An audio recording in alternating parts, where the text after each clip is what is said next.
Hello everybody, welcome back to the Cornerstone. I'm Dustin, I'm your host. This is our first episode of 2015, which is exciting for two reasons. Number one, because we're back, and number two, because I finally get to wear this bad boy.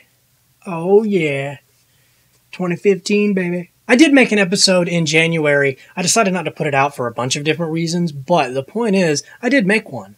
So, did do one. What we're doing today is, as you can tell by the title of the video, is a response to an interview that Stephen Fry gave recently about the meaning of life. And he was asked a very important question, which was, suppose it's all true and you die and go to heaven, what do you say to God? And Stephen Fry had a very interesting answer. Now, Stephen Fry, if you don't know, is a famous British actor. You may recognize him from Sherlock Holmes' Game of Shadows. You may also recognize him from The Hobbit. He was in the last two movies as the Master of Lake Town, but he's also a very staunch atheist, as you'll see from the clip. He has a thing or two to say to God, and I want to respond to him. So stick around for that. I'm going to show you the clip, and then we'll jump right into our discussion of it. So thank you guys all for tuning in to The Cornerstone, the first episode of 2015. Let's go ahead and get it started.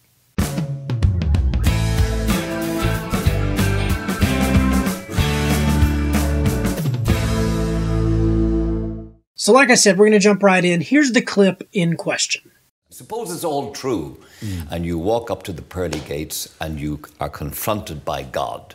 What will Stephen Fry say to him, her, or it? I will basically, what's known as theodicy, I think. I'll say bone cancer in children? What's that about? How dare you? How dare you create a world in which there is such misery that is not our fault? It's not right. It's utterly, utterly evil. Why should I respect a capricious, mean-minded, stupid God who creates a world which is so full of injustice and pain? That's what I would say. And you think you're going to get in on that? No, but I wouldn't want to. I wouldn't want to get in on his terms. They're wrong. Now, if I died and it was Pluto, Hades, and if it was the 12 Greek gods, then I would have more truck with it, because the Greeks they didn't pretend not to be human in their appetites and in their capriciousness and in their unreasonableness. They didn't present themselves as being all-seeing, all-wise, all-kind, all-beneficent. Because the God who created this universe, if it was created by God, is quite clearly a maniac.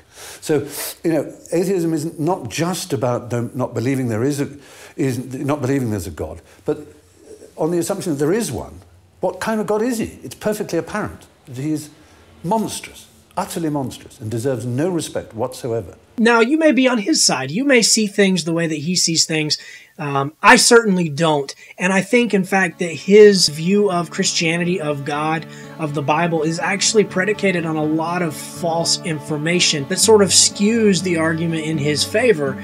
Well, I'm going to present what the Bible actually says. The first misunderstanding is that God created a world of misery. We know from the account in Genesis that God did not make a world of misery. In fact, God made the opposite. God made a world of happiness and of perfection, and it was man that messed it up. God's creation was intended for communion with him, but man's rebellion separated us from him. And as a result of our sin, as a result of our rebellion, God put us under a curse, and that's where pain and death came from. But before the fall of man, there was no death and there was no pain. So right from the get-go, Genesis tells us that God did not intend for there to be pain. God did not intend for us to have to hurt and have to suffer and have to die. The second bit of misinformation here is that the misery is not our fault.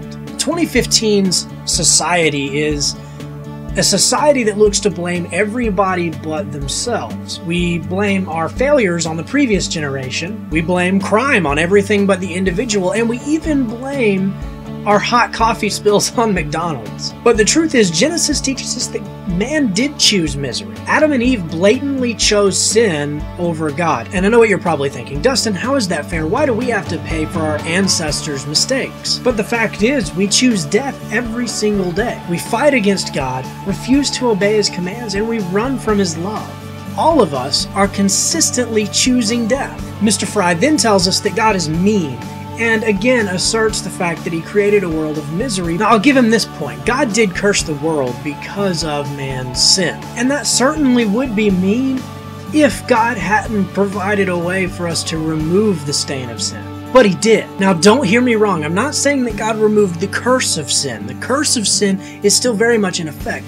What I'm saying is that he removed the stain of sin. And the whole purpose of this was to allow us to be able to commune with God in the way that he originally intended. For all intents and purposes, when we accept Christ, when we believe in him, we can commune with him the way it was originally intended. The interview goes on to state that Mr. Fry wouldn't want to enter heaven on God's terms because they're wrong. Now, he doesn't provide any evidence to support the fact that they're wrong. That's because there is no evidence. It's an opinion. He's saying it like it's a fact, but it's still just an opinion. In his view, God is wrong. But to assume that God is wrong makes the assumption that you know what's right, or that you are smarter or better than God. And if you were smarter or better than God, how could he be God? How could that make any sense? We must be open to the possibility that if God exists, he gets to make the rules. We can't say, that doesn't sound fair to me, so I'm not even going to believe in you. That makes no sense, and it's a very childish attitude, when in fact, if there's a God, he has complete authority. He can say what the rules are. He can dictate what we should and should not do. And just because we don't agree with it doesn't prove that he doesn't exist. And then the interview derails a little bit, right? Now we're comparing the Judeo-Christian God to the Greek pantheon of gods. I'm not really going to spend much time here. I think his point kind of nullifies itself. In his mind, the Greek gods were more believable because they embraced their humanity. But if God embraced humanity or acted as a human would, then wouldn't that make him not God? It's a ridiculous statement to look for humanity in God, or to say, why isn't God more like me? That's a ridiculous kind of notion, because that assumes, again, that you know better, or that the way that you think is the way that God should think, or the way that you think is the supreme way of thinking. Now, my last point is sort of the overall theme of this interview, which is negativity. Stephen Fry is so focused on the negative aspects of humanity that he ignores the positive aspects of humanity. There are people in this world, yes, that steal and kill and rape and cheat and fight, but there are also people who love and give generously and live selflessly and foster creativity. We still live in a beautiful world and have the unconditional love of our furry friends. There is plenty to be thankful for, and we cannot lose sight of that, because the second we blind ourselves to our blessings is the second we stop seeing the needs of the people around us. And the most enormous blessing that God gave us is the ability and a way to communicate with him. Because we rebelled against him, we weren't even fit to speak to him, but through Christ, we can. Christ is our mediator to God. And when we believe in Christ and his sacrificial death, the stain of sin, the stain that keeps us from God, is removed.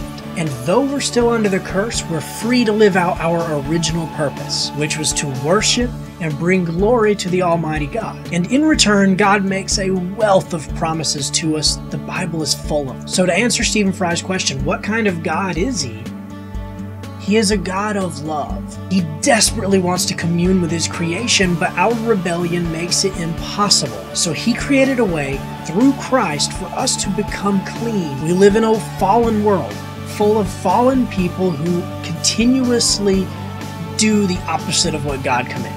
Sometimes those actions have effects in our life. We will never be spared pain and tragedy in this world.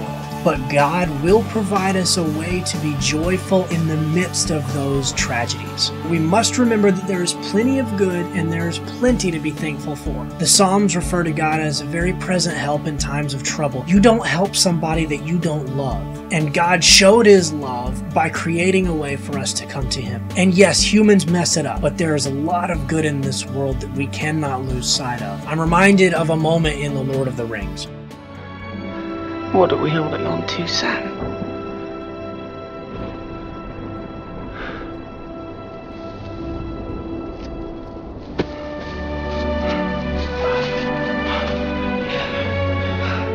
There's some good in this world, Mr. Fertile. And it's worth fighting for.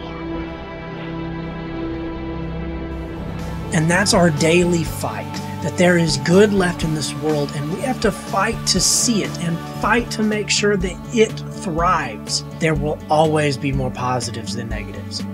Always. So long story short, not only is Mr. Fry's argument based on misunderstandings of what the Bible teaches, it's also based on a personal worldview of pessimism and of cynicism. And he provides very little evidence beyond bone cancer in children that there's actually more evil in the world than good.